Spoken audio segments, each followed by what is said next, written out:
In our headlines on this Tuesday, May 13th, here in South Korea. It is day 2 of the official election campaign period, and major presidential contenders continue to reach out to voters beyond the metropolitan region. U.S. President Donald Trump says China will fully open its market to U.S. businesses following recent talks between his officials and their Chinese counterparts. Meanwhile, South Korean conductor Chung Myung-whun becomes the first Asian musical director of the renowned Italian opera house La Scala in Milan.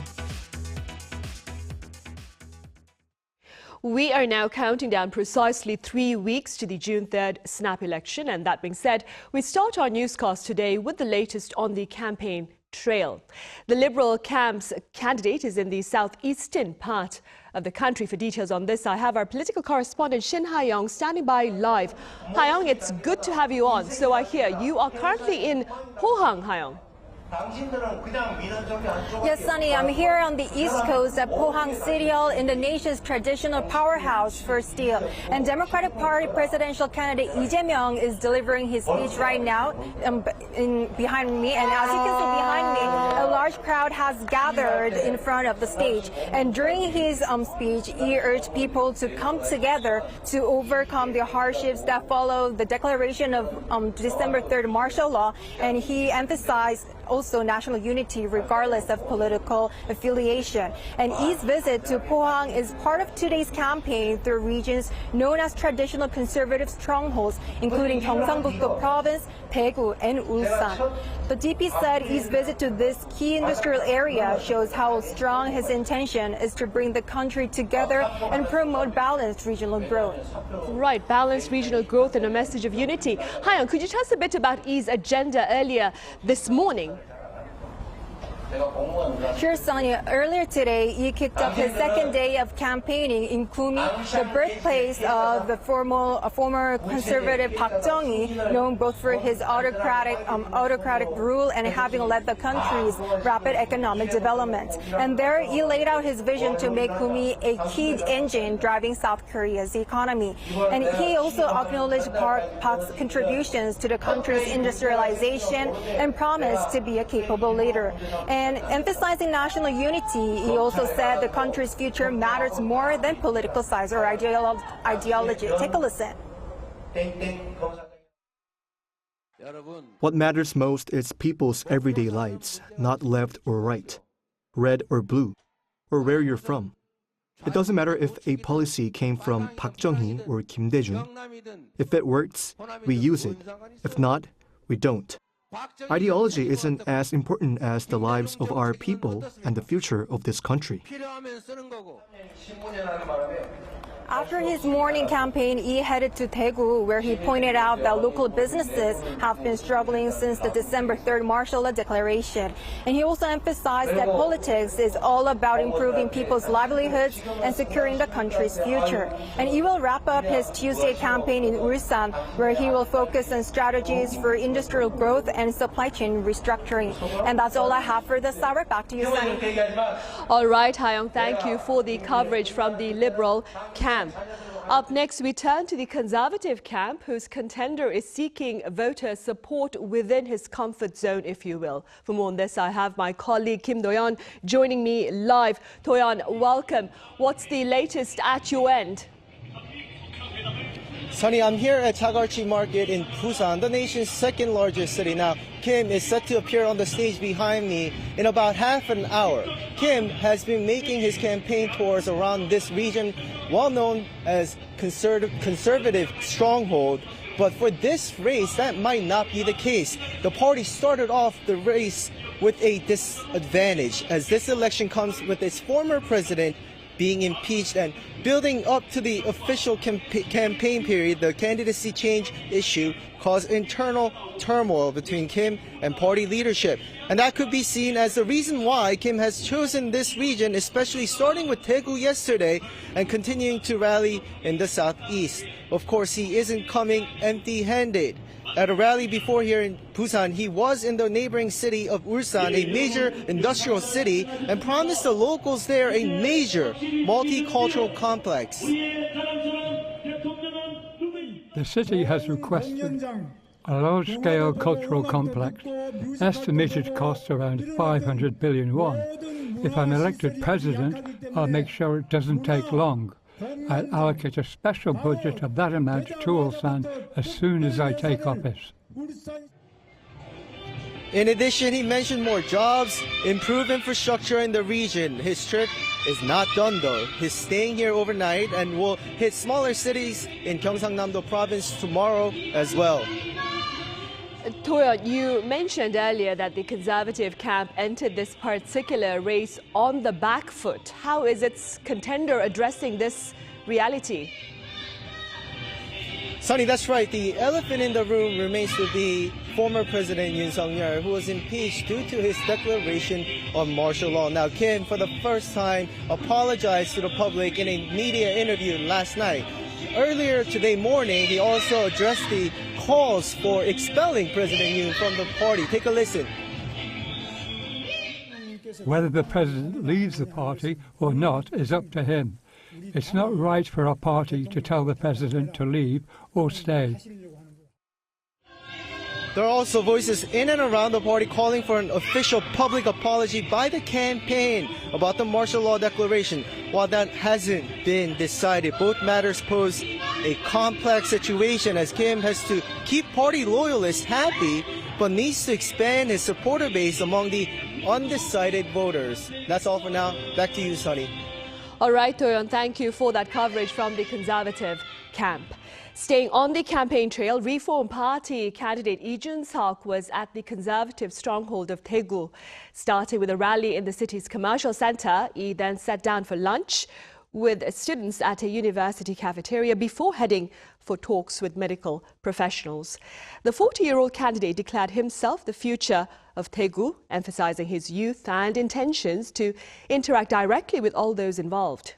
He also found fault with the Conservative Party presidential hopeful for failing to oust the impeached former president from the party. Similarly, he accused the Liberal Party candidate of abusing legislative power to attack the former administration while inciting political division. Acting President Lee Jae-myung has urged government officials to maintain political neutrality as presidential hopefuls engage in campaigns ahead of the June 3rd election.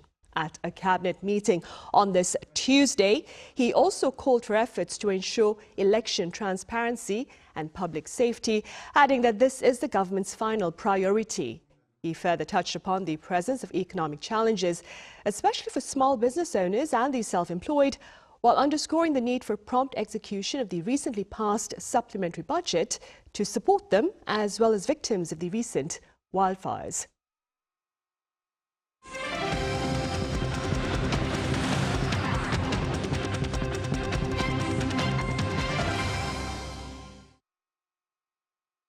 U.S. President Donald Trump has hailed tariff talks between his senior trade officials and their Chinese counterparts in Geneva this past weekend, claiming that China will fully open its market to American businesses. Our correspondent Lee Soo-jin covers his remarks. President Donald Trump on Monday hailed the temporary de-escalation of trade tensions with China as a total reset that will open China's market to American companies.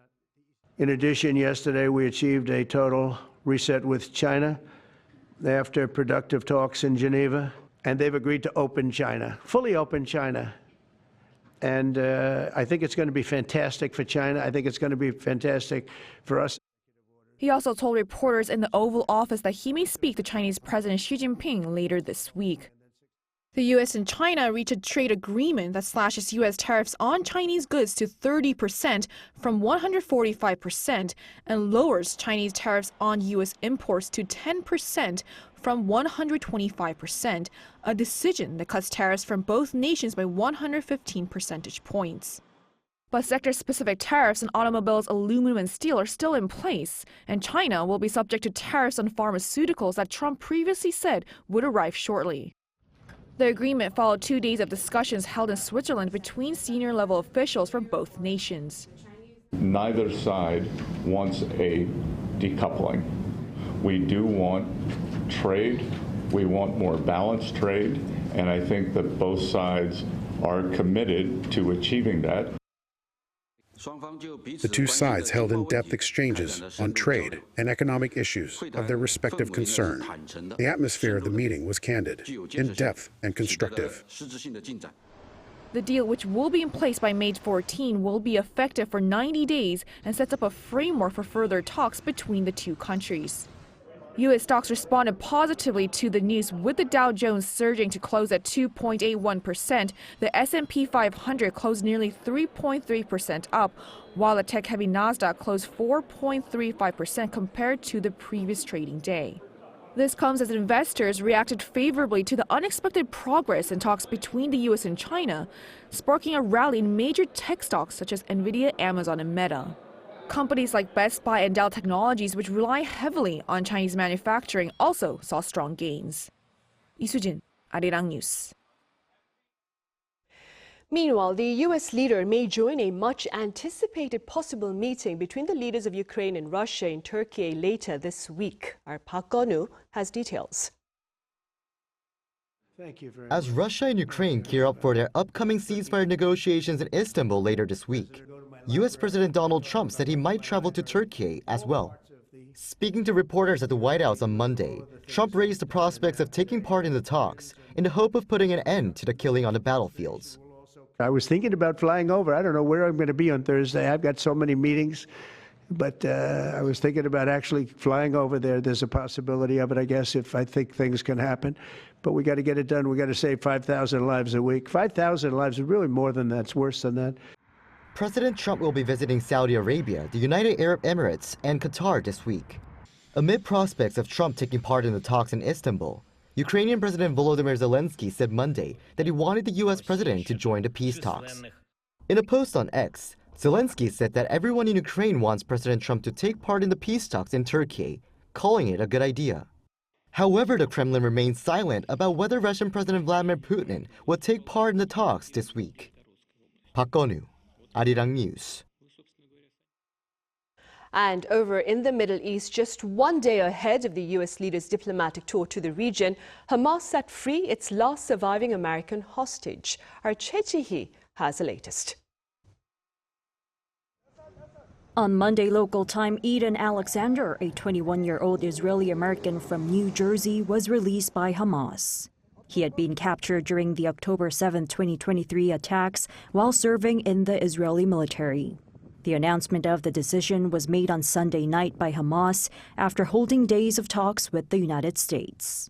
Israel had been bypassed during the negotiations.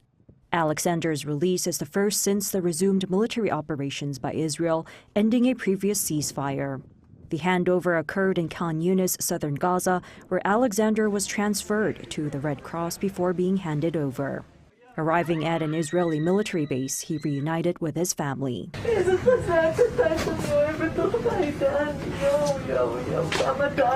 President Donald Trump praised the decision, which comes a day before he visits the Middle East on Tuesday, with scheduled stops in Saudi Arabia, Qatar, and the United Arab Emirates, as a step toward peace. Israeli Prime Minister Benjamin Netanyahu called the occasion a very emotional moment and credited the release to Israel's military pressure and political influence from the U.S. He reaffirmed his commitment to securing the release of the remaining hostages, with plans to continue intensifying military actions in Gaza. Following Alexander's release, still in captivity in Gaza are 58 other hostages, and at least 20 of them are believed to be alive. Alexander was the last U.S. citizen held by Hamas thought to be still alive. Choi Ji-hee, Arirang News. At the Vatican, in his first global press conference, Pope Leo XIV called on members of the media to promote peace through words, asserting that disarming words will help disarm the world. Our Park Hyo-bin covers his remarks. Amid thunderous applause, Pope Leo XIV, the 267th pontiff, made his entrance.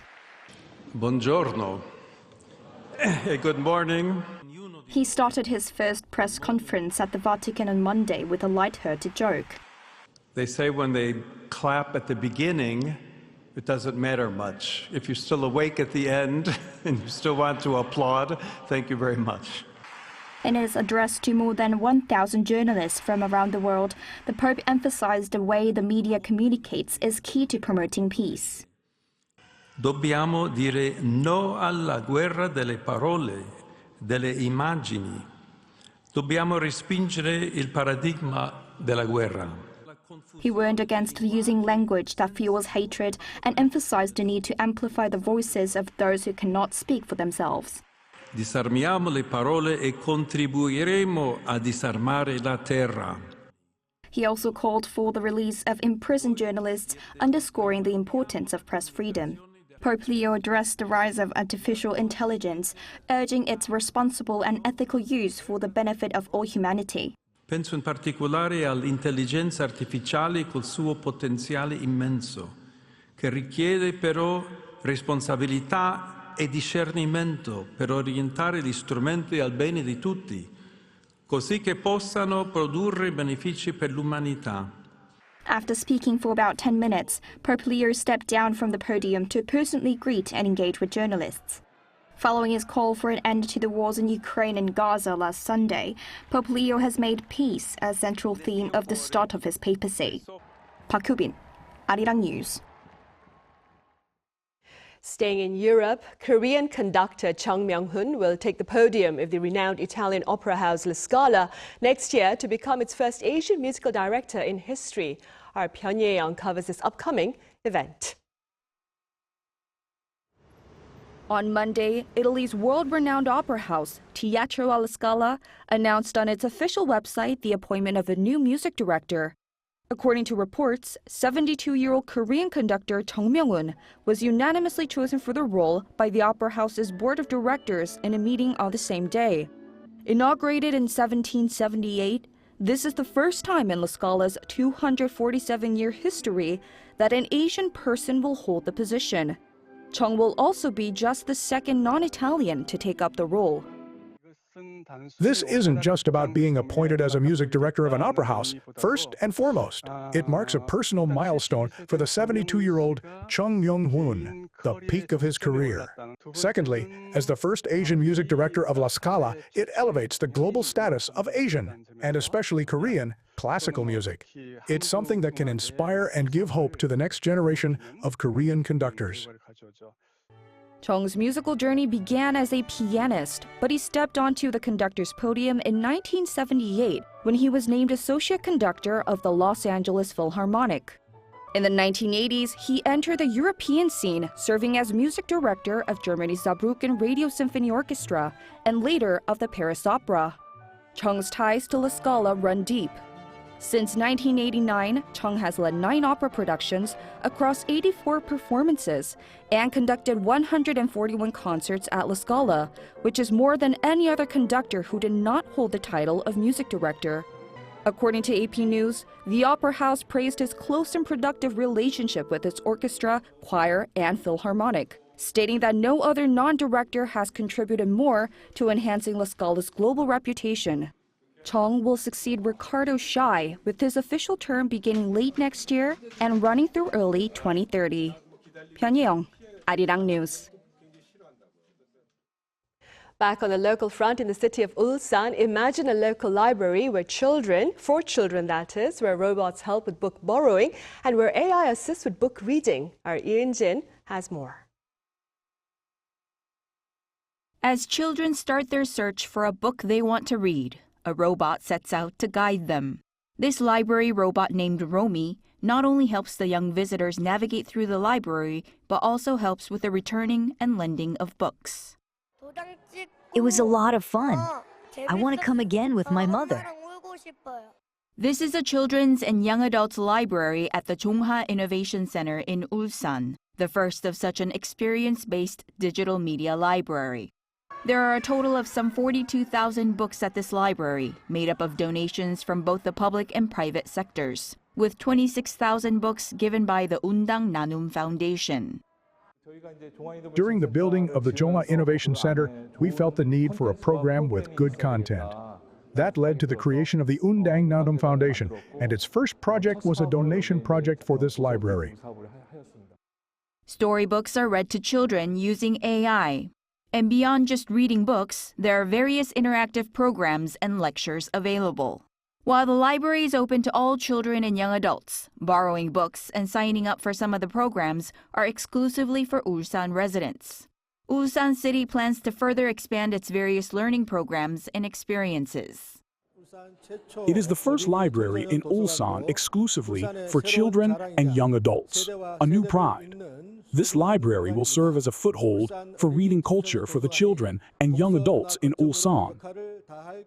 The Chung-ha Innovation Center will continue to develop as a complex cultural space. Eun-jin, Arirang News.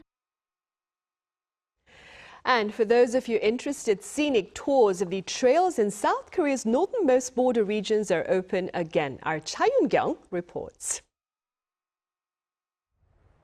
Horogoru Embankment in Yeoncheon was a strategic location during the Three Kingdoms period. One course on the trail here connects the embankment to an infiltration point where a North Korean guerrilla force came to the south to blow up the Blue House, where the presidential office was located in 1968. Gyeonggi-do Province opened sections of the DMZ Peace Trail last week in Yeoncheon, Gimpo, Goyang, and Paju. I am a bit nervous since the area is close to North Korea, but it has beautiful scenery and lots to see, making it quite meaningful for me to walk here.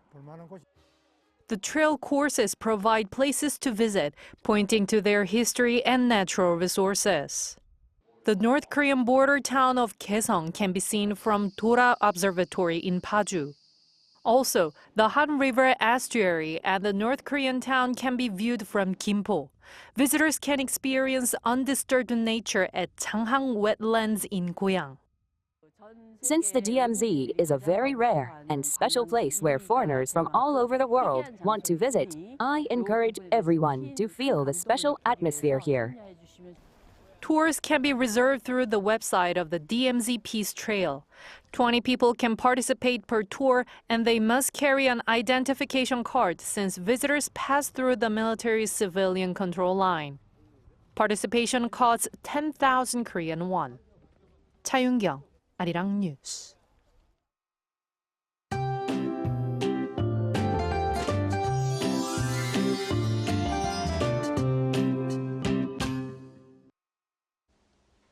It certainly felt like summer made an early arrival today. The air conditioner was much appreciated when out in public places, and it was hard to walk around without sun protective items. Temperatures in the capital will go up even higher tomorrow, hovering way above this season norms, feeling more like typical June.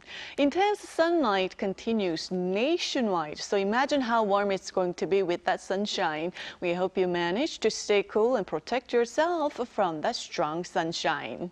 The morning starts off similar to slightly higher temperatures tomorrow at 15 degrees Celsius here in the capital and over in Gwangju and Busan. Highs in the eastern regions were nearing 30 degrees today, and it will be a couple of degrees lower than that on Wednesday. Daegu, Gyeongju both topping out at 27 degrees. Now heat relief is coming with rain in the forecast on Thursday in central regions, the southern coast, and Jeju Island. That's Korea for you, and here's a look at the international weather conditions.